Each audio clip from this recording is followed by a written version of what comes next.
Sa trabaho nagsimula ang simpleng pagkikita. Hindi ko akalaing ikaw pala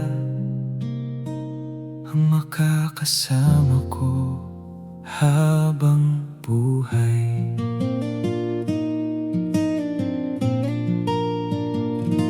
Kinuha ko ang numero mo at nagsimula tayong mag-text, hanggang sa bawat mensahe mo'y naging bahagi ng bawat araw ko. Inaya kitang kumain sa labas, sabay tayong nanood ng sine. At sa bawat simpleng sandali, lalo kitang nakilala, hanggang sa unti-unting nahulog ang puso nating dalawa. At noong August 14, 2005, nagsimula ang ating pag-ibig. Lumipas ang mga taon, pero ikaw pa rin ang gusto ko.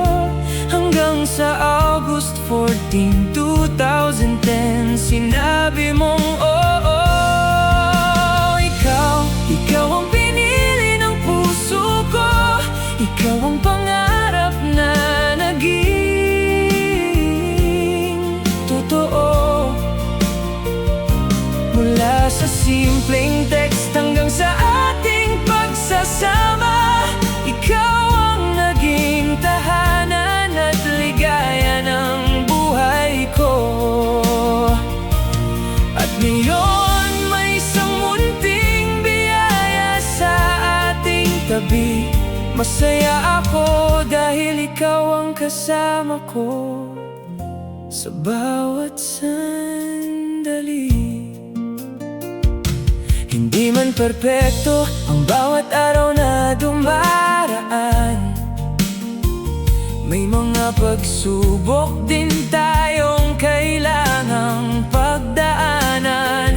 Pero sa bawat problema, magkasama nating hinaharap, dahil ang pagmamahalan natin ay hindi basta-basta matitinag.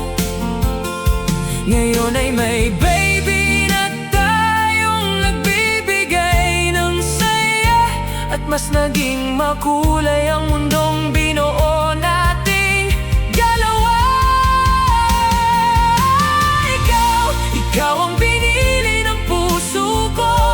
Ikaw ang aking pahinga sa bawat pagod ng mundo. Sa bawat umaga, ikaw ang gusto kong makita. Sa bawat gabi, ikaw ang nais kong makasama.